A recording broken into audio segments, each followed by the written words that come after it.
Në kohën e nazizmit, kur radio u përdor mas shumti për propagandë, ministri i propagandës atëherë ka nis me dhonë radio falasa, po flas për pajisjen e radios, e kanë pas emrin Volksempfänger, një radio shumë e lirë që edhe ju ka fal ose ju ka dhonë me çmim krejt lirë familjeve gjermane që me siguru që mesazhet e propagandës me arrit shumicën e popullsisë.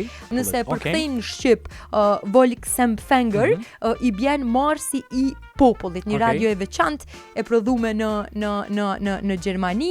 Se këto kanë fillu me u shpërnda në vitin 1930, po ne me u shit për familjet gjermane. E kanë pas një veçëri që kanë marrë radio veç prej Gjermanisë. Jashtë aty ne ju kanë cenzuruar edhe s'kan mujtë me marrë informacionin ja Gjermanisë që me kontrollu informacionin ma lehtë. Edhe në vitet në fillim të luftës dytë botërore, po që më shumë se gjysa e familjeve gjermane kanë pas një pajisje tillë që kanë dëgju informacione prej shtetit në bazë ditore.